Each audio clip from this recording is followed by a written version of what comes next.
नमस्कार, स्वागत है आप सभी का आपके अपने चैनल थिंक टैंक पर। मैं हूं आपके साथ प्रेरणा शर्मा। दर्शकों, जितने भी लोग मेरी वीडियो अभी देख रहे हैं, जितने भी व्यक्ति मेरी वीडियो देख रहे हैं, मेरा उनसे एक सवाल है, आपकी उम्र कितनी होगी? बताइए। 20 साल, 40 साल, 50 साल, 60 साल, इतने एज ग्रुप का व्यक्ति हमारी वीडियो देख रहा होगा, हो सकता है। तो क्या कभी आपने अपने इतने सालों के जीवन में, जितना भी आपका एक्सपीरियंस है, आपने कई सारे विपक्षी गठबंधन देखे होंगे, लेकिन क्या आपने कभी इंडी अलायंस जैसा ढकोसलेबाज, ढोंगीबाज गठबंधन देखा है? शायद नहीं देखा होगा।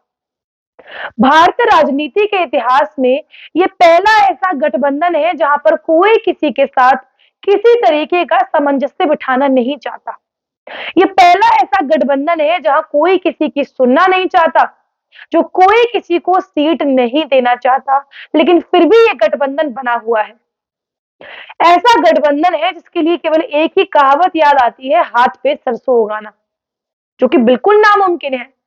और ठीक ऐसा ही कुछ हुआ है। ये 27-28 विपक्षी दलों को एक होता हुआ देखकर जो इंडी अलायंस बना है, ये वही सरसों है जो हथेली पर उगाई जा रही है।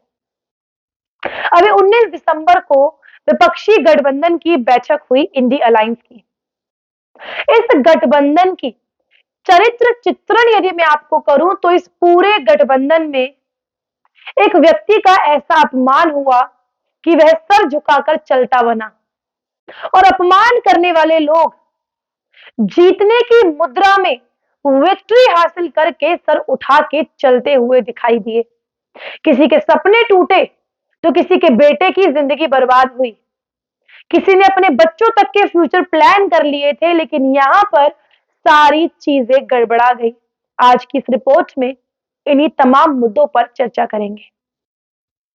दोस्तों, हम सभी जानते हैं कि ये जो विपक्षी गठबंधन की बैठक 19 दिसंबर को हुई है, जिसके अंदर तमाम 28 दलों के नेता मंत्री सभी शामिल हुए। अब जून महीने में जब पहली बार इस गठबंधन की बैठक पटना में हुई थी, तब नीतीश कुमार की आंखों में एक सपना था।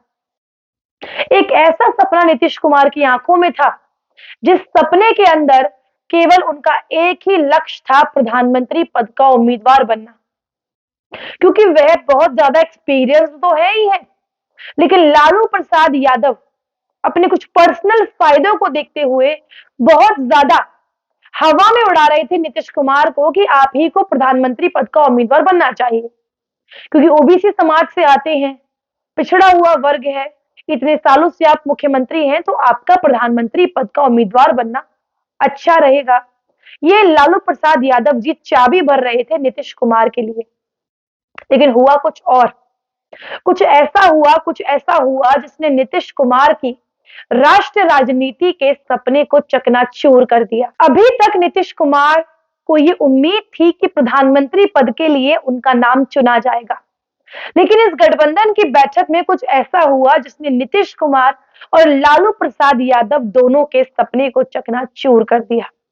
और ये तब हुआ जब ममता बनर्जी और अरविंद केजरीवाल ने मिलकर एक खेला खेला, और उस खेल के तहत वो ममता बनर्जी जो कभी भी अरविंद केजरीवाल के साथ नहीं आना चाहती थी, वो ममता बनर्जी जिनकी राजनीति अलग लेवल पर अब जा रही है, वो ममता बनर्जी और अरविंद केजरीवाल जिनके साथ इनडायरेक्टली उद्धव ठाकरे भी मौजूद थे, जो प्रत्यक्ष रूप से इस फैसले में शामिल नहीं थे, लेकिन खुश अंदर ही अंदर बहुत थे, जिन्होंने ये घोषणा कर दी कि मुख्यमंत्री पद के लिए उम्मीदवार बनाना चाहिए मल्लिकार्जुन खड़गे को, क्योंकि वह ओबीसी समाज से आते हैं, पिछड़े समाज से आते हैं, और ये जनता के लिए बहुत अच्छा होगा, राजनीतिक परिणामों पर बहुत ज्यादा असर पड़ेगा मल्लिकार्जुन खड़गे के नाम से। लेकिन ऐसा कैसे हो सकता है? कांग्रेस पार्टी के सुप्रीमो राहुल गांधी के आगे मल्लिकार्जुन खड़गे प्रधानमंत्री पद के उम्मीदवार बनने के लिए रेडी हो जाएं, उन्होंने साफ मना कर दिया। लेकिन ममता बनर्जी और अरविंद केजरीवाल के इस एक्शन से अब ये कंफर्म हो चुका है कि राहुल गांधी मुख्यमंत्री पद की रेस से बाहर हो गए हैं, क्योंकि कांग्रेस पार्टी के अलावा पूरे 28 दलों में से कोई भी ऐसी पार्टी नहीं है जो चाहती हो राहुल गांधी को मुख्यमंत्री पद का उम्मीदवार बनाना और मुख्यमंत्री पद के लिए दावेदारी सौंपना। तो राहुल गांधी को निकालना थोड़ा मुश्किल था, उन्हें इस मूव के साथ प्रधानमंत्री पद से आउट कर दिया। नीतीश कुमार ऑलरेडी बाहर अब हो ही चुके हैं, क्योंकि उनके सपने चकनाचूर हो चुके हैं, क्योंकि मल्लिकार्जुन खड़गे का जो नाम है अब वो प्रधानमंत्री पद के लिए सीधे सीधे तौर पे ममता बनर्जी और अरविंद केजरीवाल की तरफ से ले लिया गया है, जिसने नीतीश कुमार और राहुल गांधी के सपनों को तो चकनाचूर कर ही दिया, लेकिन ममता बनर्जी और अरविंद केजरीवाल के घर में घी के दीपक जला दिए, क्योंकि ये दोनों खुद अपने आप को प्रधानमंत्री पद के उम्मीदवार के लिए चुनने के लिए उत्सुक थे। जिस भीड़ में राहुल गांधी और नीतीश कुमार इनके लिए बहुत बड़ी समस्या बन के आ रहे थे, अब वो समस्या इन्होंने दूर कर दी है। लेकिन यहाँ पर जिस तरीके से ओबीसी समाज को बहुत बड़ा दिखाकर प्रधानमंत्री पद के उम्मीदवार को हड़पने की कोशिश की जा रही है, इसके लिए भी मैं इनकी गलतफहमी दूर कर देती हूँ। आपको पंजाब के विधानसभा चुनाव याद होंगे, जहां पर कांग्रेस पार्टी ने चरणजीत सिंह चन्नी, जो दलित समाज से आते थे, उन्हें मुख्यमंत्री पद के लिए उम्मीदवारी तो बहुत दूर की बात है, अपनी तरफ से प्रधानमंत्री बना ही दिया था। लेकिन क्या हुआ जब रिजल्ट आए? तख्ता पलट हो गया, क्योंकि जनता को दिखाई देता है कि यहाँ पर दलित समाज से जो इन्होंने प्रतिनिधि चुना है, वो अपने राजनीतिक फायदे के लिए चुना है या हमारे फायदे, खुशहाली, तरक्की के लिए चुना है। तो पंजाब की जनता को समझ आ गया था कि ये जो चन्नी को मुख्यमंत्री बनाने का ये बड़ा मूव लिया गया है, ये किस लिए लिया गया है, समझ गई थी। तो फैसला बिल्कुल विपरीत आया। तो अब ऐसे में यदि ये गठबंधन ये सोच रहा है कि एक दलित समाज के व्यक्ति को, ओबीसी समाज के व्यक्ति को हम प्रधानमंत्री पद का उम्मीदवार बनाकर प्रोजेक्ट करेंगे तो शायद हम जीत जाएं, तो इसमें जीत के जो चांसेस हैं वो 80-20 है। कोई पूरी तरीके से दावेदारी नहीं है कि आप पिछड़े समाज के प्रतिनिधित्व खड़े करके जीत हासिल कर सकते हैं। हम सभी जानते हैं कि तेलंगाना के चुनाव कांग्रेस पार्टी जीत गई है। 5 चुनावों में 5 राज्यों में चुनाव हुए, 4 में हार गई, 1 में कांग्रेस पार्टी जीती, जहां पर सबसे ज्यादा वोट उन्हें ओबीसी समाज के मिले, लगभग 58% ओबीसी समाज के वोट मिले। लेकिन कांग्रेस पार्टी ने प्रधान मुख्यमंत्री किसे बनाया? रेड्डी समाज से एक व्यक्ति को मुख्यमंत्री बनाया, जो पिछड़ा हुआ वर्ग नहीं है, अगड़ा वर्ग है। तो ऐसे में कांग्रेस पार्टी की राजनीति कैसी है, कैसी नहीं है, इससे पूरी जनता ऑलरेडी वाकिफ है। तो अब ऐसे में यदि कांग्रेस पार्टी मान भी जाती है, बाकी पार्टियां सामंजस्य बिठाकर मल्लिकार्जुन खड़गे के नाम को हामी भी दे देती हैं, तो इस चीज की कोई गारंटी नहीं है कि मल्लिकार्जुन खड़गे को उम्मीदवार बनाकर कांग्रेस पार्टी चुनाव जीतेगी। इसमें बिल्कुल भी सोचने वाली बात नहीं है। और ये एक ऐसा गठबंधन है भारतीय राजनीति का, जहां कोई किसी को पोजीशन देना नहीं चाहता, जहां कोई किसी को कोई सीट देना नहीं चाहता, लेकिन फिर भी ये गठबंधन बना हुआ है। दोस्तों, आपको याद होगा कुछ समय पहले तक ममता बनर्जी कह रही थी कि हम सीपीएम के साथ चाहे जो मर्जी हो जाए, गठबंधन नहीं करेंगे, और यदि कांग्रेस पार्टी उनके साथ जाती है तो हम कांग्रेस पार्टी का भी साथ छोड़ देंगे।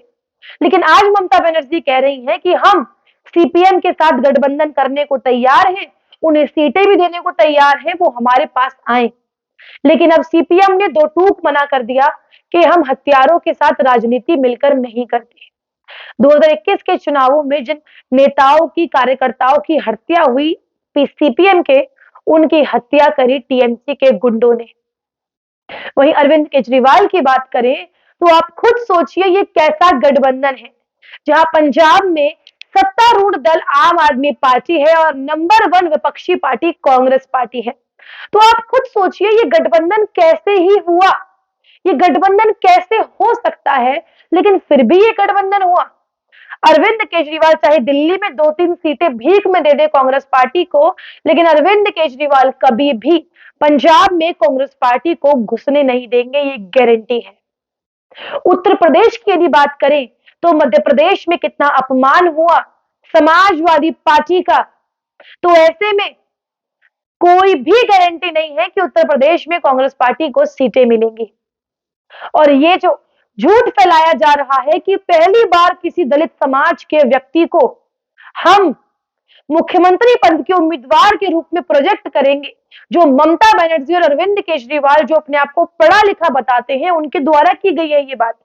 शायद उन्हें पता नहीं है कि जब बीजेपी जनता दल के साथ मिली हुई थी तब बाबू जगजीवन राम को प्रधानमंत्री पद के लिए प्रोजेक्ट किया गया, शायद ये भूल गए हैं। इसके बाद कुछ ही सालों पहले मायावती जो बहुजन समाज से आती है, उन्हें प्रधानमंत्री पद के लिए प्रोजेक्ट किया गया। तो ये जो झूठ फैलाया जा रहा है मल्लिकार्जुन खड़गे को लेकर कि पहली बार किसी पिछड़े वर्ग के व्यक्ति को प्रधानमंत्री पद के उम्मीदवार के लिए हम प्रोजेक्ट करेंगे, तो ये सबसे बड़ा झूठ फैलाया जा रहा है। और दोस्तों, इस गठबंधन की सबसे बड़ी पोल यदि खोले तो ये गठबंधन ना जन दबाव से बना है, ना जन भावना इसके साथ जुड़ी हुई है। कोई गठबंधन तभी सक्सेसफुल होता है जब जनता के अंदर ये जानने की उत्सुकता हो कि अब अगला मूव क्या होगा। लेकिन इस गठबंधन को लेकर जनता के अंदर ऐसी कोई भी भावना नहीं है, क्योंकि आज के समय में कोई भी जनता का व्यक्ति, कोई भी देश का व्यक्ति, अधिकतर व्यक्ति ये नहीं चाहता कोई भी ऐसा गठबंधन बने जो भारतीय जनता पार्टी को हराने के लिए काम करे। और जब जनता को पता चल चुका है कि ये गठबंधन पूरी तरीके से मोदी विरोधी है, तो जनता इसके साथ कभी जुड़ ही नहीं सकती। एक बड़ी आबादी ऐसी है जो इस गठबंधन को लेकर इतनी सी भी राय अपनी नहीं देना चाहती और ना ही इसके लिए इसके बारे में सोचना चाहती है। तो ये गठबंधन कितना बड़ा फ्लॉप है ये आपको पता चल ही गया होगा। लेकिन आज के लिए इस रिपोर्ट में इतना ही। मिलते हैं आपसे अगली किसी रिपोर्ट में अगले मुद्दे के साथ। तब तक के लिए देखते रहिए मेरे साथ थिंक टैंक। अपनी राय कमेंट सेक्शन में लिखकर आप हमें बता सकते हैं। नमस्कार।